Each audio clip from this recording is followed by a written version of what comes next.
right. Hello, Monica. The world can hear you. All right. So let me go ahead and unmute. All right. All right. There we go. The world can hear you now. Hello. How are you? Good. How are you? I'm doing very well. Thank you.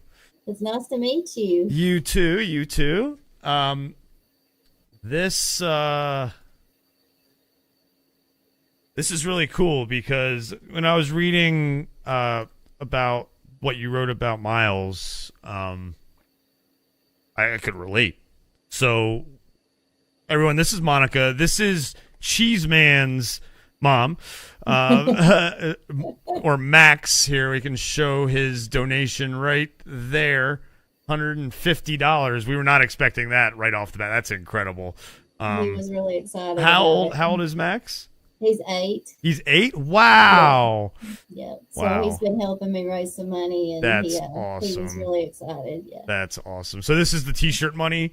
That's fantastic. Yeah. Well, first of all, let's quickly. Why don't you give a little backstory on Miles for the people, because Miles is, you said, just about to turn 5 next month. You said. But he started getting the flares when he was about 3 months, you said. So why don't you start there then, and then we'll go to where we are now, Okay.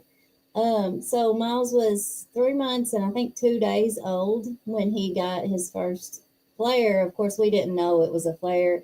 They told us it was a virus. And then from then on, he would get sick it was 2 to 4 weeks, but it would stay in a pattern usually, unless we traveled or something like that would cause him to have one early. Like that would affect him. It seemed like the stress or just different things. So we went to doctors, and we would go to urgent care, or if it was on the weekend, we go to the ER, and it was just the same thing over and over. We went to so many doctor visits. And then I guess he was a little over a year old, and we switched doctors. And after a couple of visits with her, she was like, because I've been begging these doctors, tell me this is not normal, you know?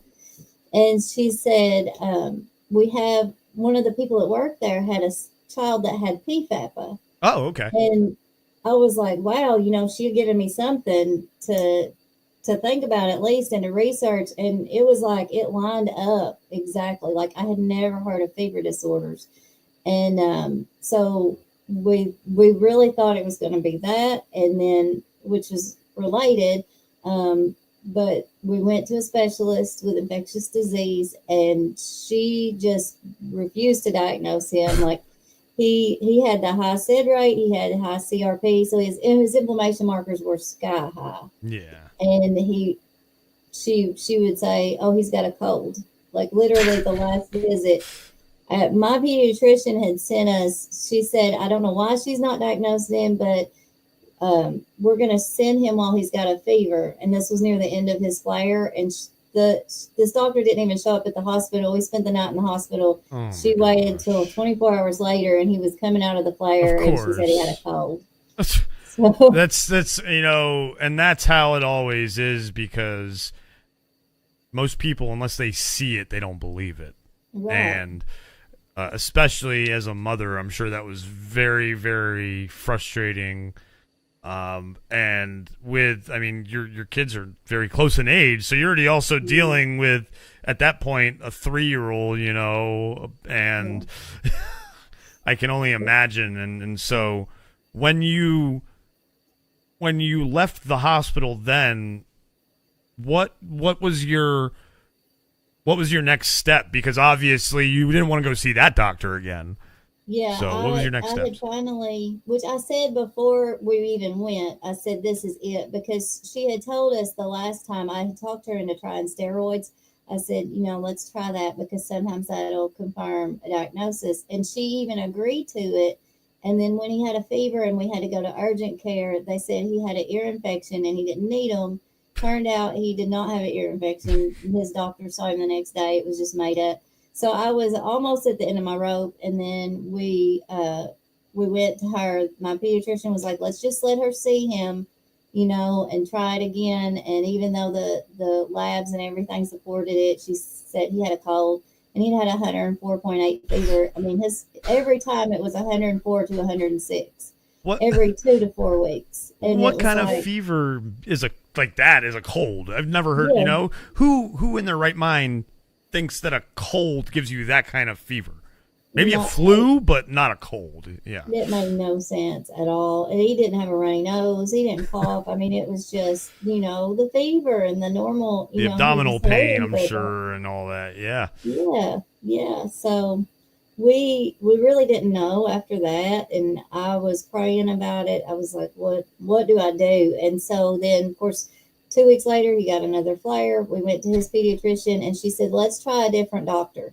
And so I thought that was great, but at the same time, I was like, what if this one calls and says this lady's a crazy person? Because they do think you're crazy. They do, especially because when they think of these rare conditions, I mean, and not to be, stereotypical, but you look like, your average European American, with European descent.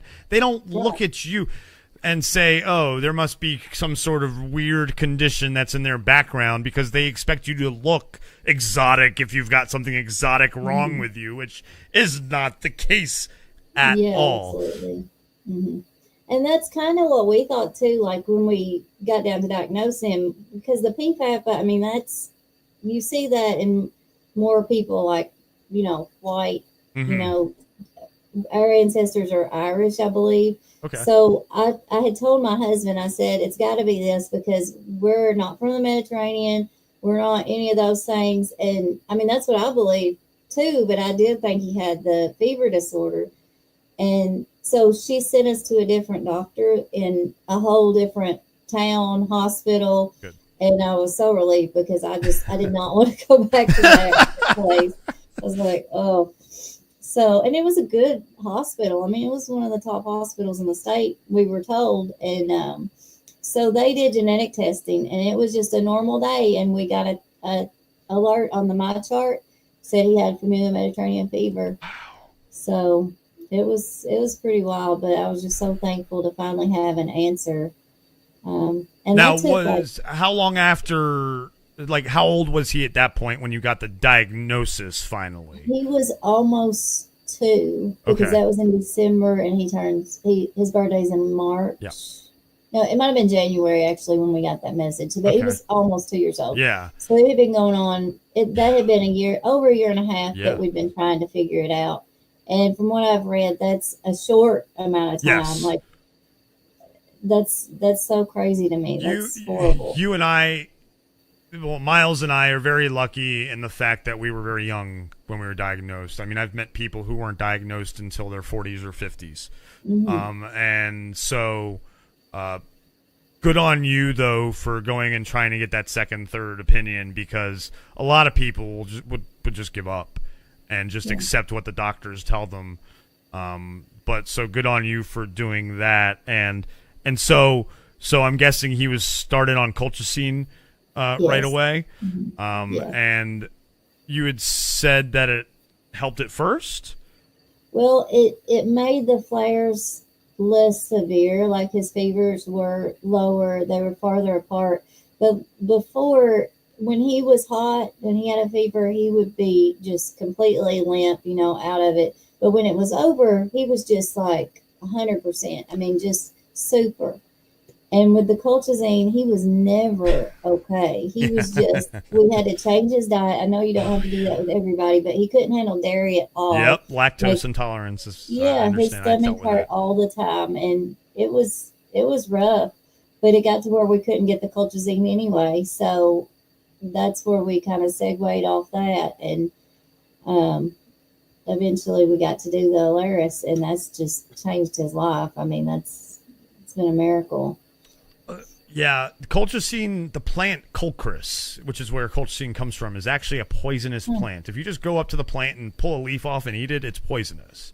So as people with these conditions, and it's used for gout as well, and actually they were using it for COVID as well, it's poison. We're putting poison in our bodies. And yes, for me, it took 30 some years for them to take me off of it. But so because, you have to think about for a long time, they didn't have anything else. I was diagnosed in 1985. They didn't have anything but colchicine. And I was on a trial for anakinra in the late, the early 2010s is when I started that. So, and then now insurance isn't allowing anakinra to be used for FMF, so I'm on Alaris as well. So I totally understand. It's crazy to think, even though, Miles and I are generations apart, it's interesting that we've dealt with the same things. And I've always found that fascinating about being someone with a rare condition, because I spoke to the kids in the, as I was saying earlier in the stream, a lot of the kids in the therapy session, the groups for FMF and AID, I have conversations with them in the groups and go through the same things that I went through at their age, even though it was 30 some years ago, 40 years ago.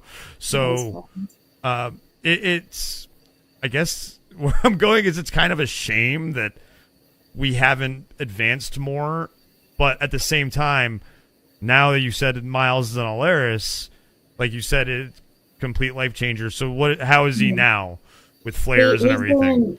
He's doing great. He was, where he was so sick, he's very small. He's almost 5, but he's little.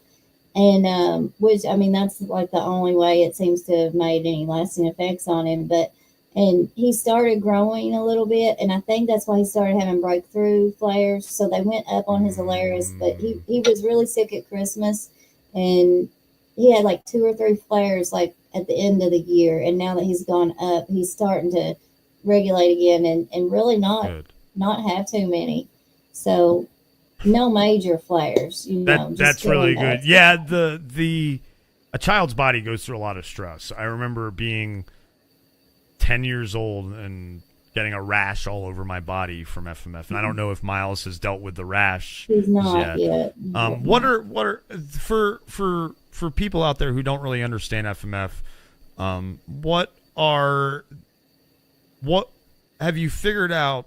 Because FMF has triggers, and everybody's trigger is different, and that's part of the goal, the trick with FMF is trying to figure out what your trigger is. And it took me, again, 30 some years to really figure out how to control my triggers. And part of the reason I do this is because I didn't have the resources then growing up. And so I want everybody, including Miles, to have those resources that we're able to give them, including learning about things like triggers. Have you figured out at all what some of Miles's triggers are, whether it's physical activity, mental stress, things like that? He's very active, and that doesn't seem to bother him. But if we travel or if his routine changes, because he's not in preschool or anything, I'm a kindergarten teacher, but I still am not ready to send him, especially with his immunity being lowered. He's very wild and active. But if we change our routine, like if we're not at home doing his regular thing, that seems to cause a little bit. But I mean, since he started the Alaris, he hasn't had any severe, except towards the end of the year. But that always, especially when he wasn't on medicine, it would just changing things seem to going places. Yeah, that's really interesting, because I get anxious about change too. It's something which is interesting, because it's something I never really thought I did do, because I traveled all over the world. But I'm starting to accept my anxiety a little more. So it's good that you're figuring that out early. And so, again, I didn't have anyone to really kind of walk me through those things. And you're able to have these support groups on social media and ask these questions and talk to other parents. And I'm sure that's been really helpful as well. Have you been able to connect with any other parents and really make that kind of connection with any of them to really? Well, I've been on the FMF and AID website, the Facebook page a lot. That helped me more than anything. Like I've read research and all that. I'm not a doctor, and a lot of that is over my head, but And I feel like I can get on the website, on the FMF website and or Facebook page, and I can ask a question. And that's like when he was on the colchicine. That's where I learned that dairy can affect you if you're on colchicine. Not for everybody, but like for him, it made a difference. And I would have never known that. I mean, there's the doctors don't. I don't think that they really know that. Some of them don't know enough, but that's where I learned more. You're right. The doctors don't know. You're 100% right. The doctors, if you ask a doctor what they learn, especially in the United States, what they know about FMF and what they learned in med school about FMF, they've either never heard of it and never saw it at all in any of their books, or it was like a paragraph in their books. Yeah. And it can be frustrating going in to a doctor's office and you basically being the one educating them, and then you still leave and they don't know what they're doing. And you you talk about going to one of the top of the line hospitals in Kentucky, and that you were surprised that that happened, where you basically they didn't know what they were doing. And I went to Johns Hopkins in Baltimore, one of the top in the country. They told me I was dealing with fibromyalgia. I also have something called G6PD deficiency, which is a blood deficiency where my red blood cells don't oxygenate properly, and I can't take NSAIDs. So I can't take ibuprofen or naproxen. So I use medical marijuana. And this was before medical marijuana was like a huge thing in the United States, but I was always very open about using it. And the doctor said, "Oh, that will make your flares worse." No idea what they're talking about. You go, I've had, I've been almost not admitted in hospitals because I've had doctors ask me what they should do when I'm at a 10 in pain. So it's like, and then I get snappy with them and they get all upset. And I'm adopted, so for me, my parents had no idea what they were doing. As someone who your son's not adopted, have you you and your husband gone and have done the genetic tests as well to see like if you're carriers or which one of you is carriers, etc.? Does he have? And I forgot to ask, is Miles 2 genes or 1 mutation? He has 1 as far as we know. There's another, like Melina was telling me about the different company that does it. That it's more specific, like into the genes. I can't remember which one she Invitae? Was it Invitae or is that the one you did? Yeah. We didn't do Invitae. Okay. We did Invitae is the company that does it more in depth. Actually, I have a blood test that I'm waiting for someone to come draw for me for that, actually, because I'm doing that. But it's very intriguing to me because, like you said, your Irish heritage. Are you and your husband kind of the same background, or? I think so, but where you were talking about like how you and Miles, you had the same, and they still don't know that much. Like my husband, he's lived all over. His dad was in the military, and he's been everywhere. But it's kind of crazy because he had family in the same small town that I grew up in, just a few minutes away. Well, we go to see where some of those people lived, and there was a cemetery, and there were all these little kids and babies, like in the 1800s, early 1900s, and we're thinking, which I know the mortality rate was higher for children, but we kind of wonder because we do think he has some kind of autoinflammatory thing. Oh, your husband as well? Okay. Yeah. He's not been tested, but that's on our to-do list. I understand. Well, especially because the fact that Miles has it, obviously, and if he deals with symptoms, absolutely. That's I didn't even think about that. The going to that town and seeing that cemetery. I mean, it's very morbid to think about. But like you said, the 1800s, they didn't know they didn't do nothing then. They just one fever, 2 fevers, and they probably passed. And I was so thankful because if Miles hadn't been born right now, like there might not be any. I mean, Alaris definitely not, and then colchicine. I mean, how long had that been out when you started on it? For Has it been very FMF, not a long good? time. Maybe I 10 was thinking about years. Like the 70s, I think they started it. The late 60s, maybe. But I remember, it's kind of interesting. The only really places you could go were like Israel. The Middle East had. I would go. We were living in Saudi. We were going to Israel, but my parents were told me we were going to Germany because you didn't want a little kid going around telling a bunch of Arabs that you're going to Israel back in the 80s. But as far as I know, yeah, it was fairly new. Colchicine was, and you're right. You're lucky he was born now.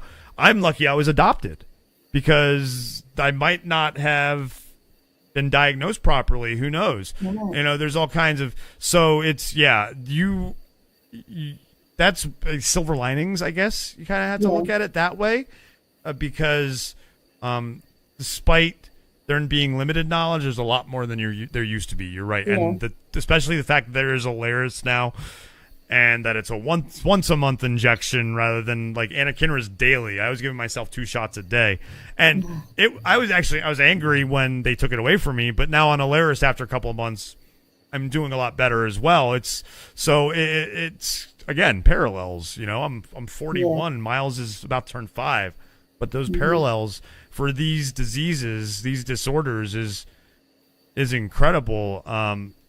Which I hope through the years it gets better, because I think about, what if the Alaris stops working for him, or what if the insurance doesn't pay? I mean, so that's why I hope that people will help with the research, and because he's little, he's got his whole life ahead of him. I mean, you have years too. I mean, there just needs to be a lot more done. So there does. But again, back to those silver linings. Again, strides are being made. There are actually organizations out there, people out there who do care. Unfortunately, most of them are in a different country than we are. Unfortunately, this country doesn't care about these rare conditions, which is why I do these kinds of things, which is why you wrote your book, your children's book. You guys on the screen see that zebra shape, that zebra ribbon. Those are the colors for rare disease. And what was the name of your book that you wrote again? Searching for a Zebra. Searching for a Zebra. And it's basically about Miles, right? It's about Miles. Yeah. So I'm just trying to spread awareness so that people don't have to do what we did. I mean, it was exactly. Even a year and a half, that was way too long. And for people to have to wait longer than that, that's heartbreaking. There are people, again, I mean, you have insurance, so you were lucky there. Imagine the people with no insurance. And again, why we raise this money, so that those people who can't afford things, like I wasn't going to be able to afford a genetic test by myself, $250, but FMF and AID was there for me. Those groups on Facebook, that's the ultimate resource, I think. And I'm so thankful that I found Milena and FMF and AID. And for folks like you, I'm very grateful that you're able to find them, that it's at your fingertips like that. Yeah, they actually help people directly. I mean, that's what I really like about it, because, those people who can't get to the doctor or get their medication, the medication is expensive. I mean, even the colchicine, most people can't just pay for that. And colchicine, there was a point where only one manufacturer made it, and that's why the price went up. I think it was Colchris. And Alaris is thousands of dollars a month if it weren't for insurance or the Novartis Patient Assistance Program. And to think that, and if there wasn't such things as those, I wouldn't be able to survive. Miles would not be able to survive. And so we are making strides, but it's still, it's not enough. You're right. It's not enough. If anybody in the chat has any questions, definitely let us know for sure. What you said that Miles isn't in school yet. Are you planning on doing that soon? What are your main concerns with, besides, because of course the immune system thing, and we're all, all something we have to worry about.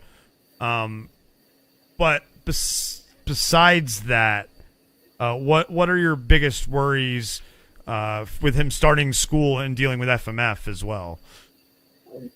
If he does start having fevers again, I mean, that's going to be a lot of missed school that we've got to think about and deal with. And I mean, I'm a teacher, so I know how important that is. But at the same time, like Max, my 8-year-old, he has fever sometimes, and we've not had him tested yet because it's not severe. But at the same time, I kind of wonder if he has something like that and he's had to miss a lot of school, and so that's something there. But I don't want him going and getting sicker, because of his low immune system. I'm probably going to have to send him next year or the next year. But I'm putting it off as long as I can. So, and fortunately, he did, like, the fevers can cause so many things, and we were so blessed that his brain is fine. He's a smart little boy. He can, so I'm not worried about that part of getting him in there, but I know he needs the socialization and that kind of thing. So eventually we'll have to do it. But yeah, I can see how just talking about it is hard. Because you do worry. I think part of it is, just like a lot of those doctors didn't believe you. You worry that school administrators aren't going to believe you that your child is sick. That, I mean, I dealt with it in high school that teachers thought I was lying about things, and then they would come apologize to me when they found out what was really going on. And so I know in the back of your mind,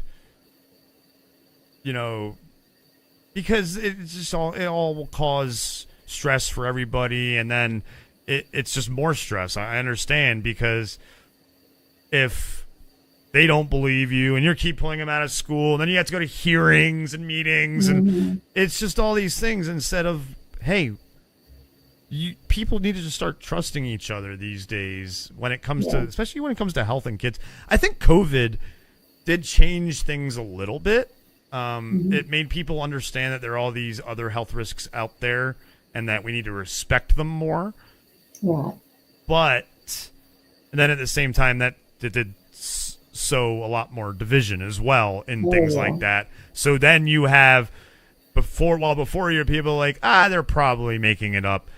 You have people who are hardcore going to, like, verbally attack you because they think you're making it up or treat you the wrong way, and that's not what you want for you, especially not for Miles. Right.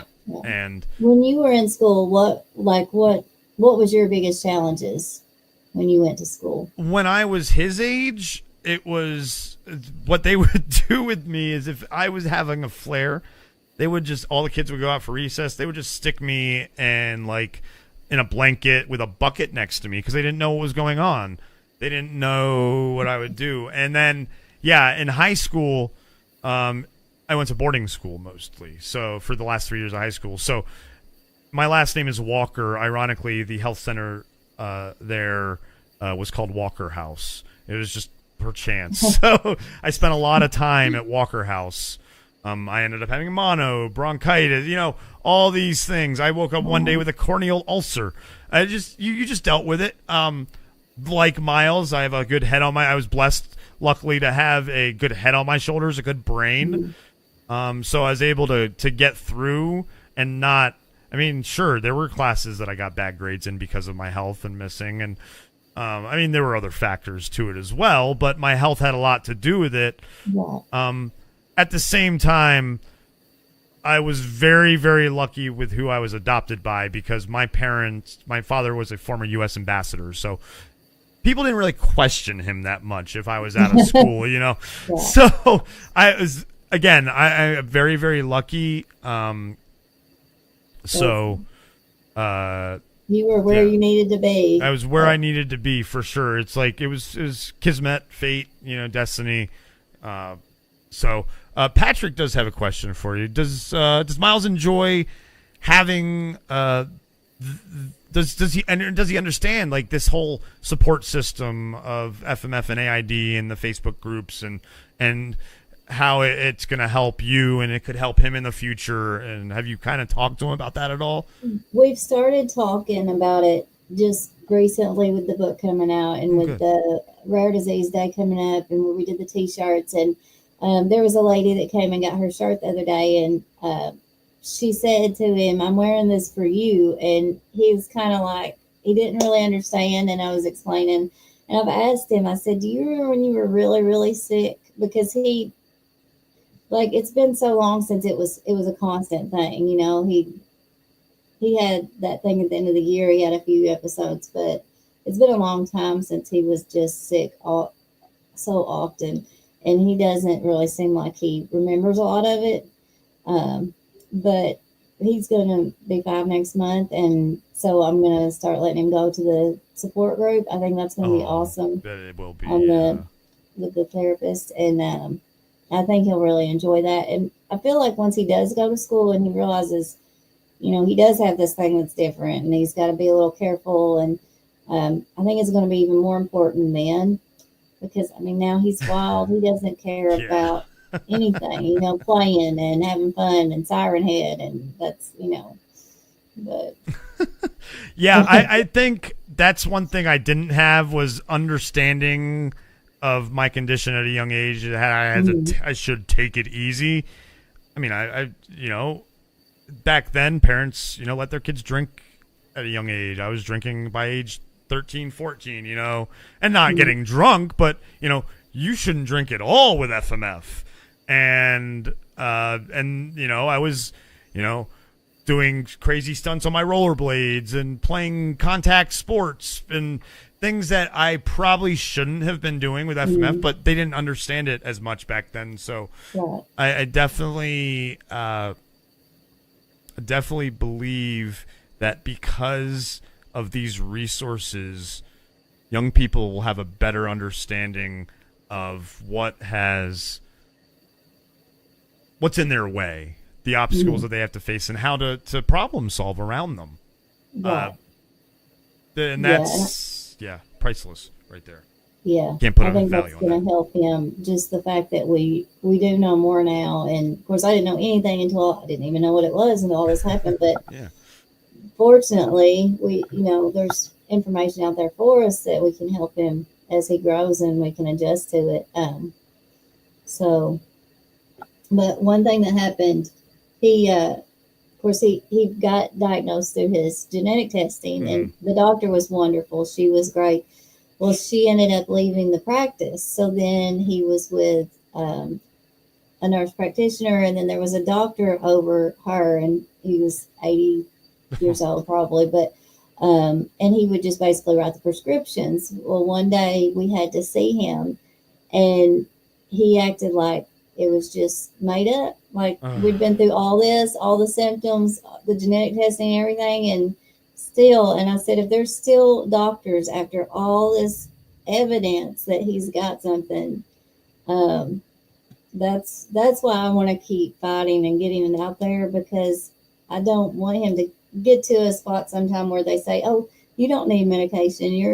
This is a made up thing, or, somebody not be there for him. Yep. Or for somebody else that needs it, because it's just, there needs to be more information out there. Absolutely. I think that's you're right. Information, education, those are the most important things. It's great that you're spreading awareness. It's great that you wrote this book. We're talking about starting a podcast over on the FMF and AID YouTube, so definitely want to get you on there to promote the book and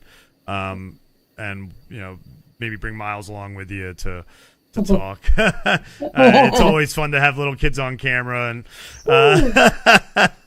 but don't know what you're getting into there. But. Definitely keep fighting the good fight. Definitely let us over at FMF and AID know anything we can do to help. We're here, Red Shirts Remastered. Show you oh, okay. I go. He saw your Funko Pops, and so I let him pick out his favorite one to show you. But we got to go That's a to great the one. Funko Pop store in LA last summer, and Oh, it was so wow. cool. But he really liked your Funko Pop collection. Oh, thank you. Yeah, I spent too much money. I spent way too much money. I'm not gonna think about it right now. Yeah. But no, thank you for coming on. Anytime you you have any questions or want to talk about anything, for sure, shoot me a message. And again, if we're streaming here at Red Shirts Remastered and you just need to not think about mindless stuff and get a laugh, definitely come check us out. Sounds and good. Yeah, we'll keep fighting the good fight here as well, and appreciate everything. And I'm so glad that Miles is doing well with the Alaris. Thank you. I appreciate all you're doing, and I mean, this is going to help him too. You know, this is going to help a lot of people. So I really appreciate it, and thank you for having me on. Of course, thank you. This has been great, and we'll talk again soon. Okay. All right. Take care, Monica. Bye.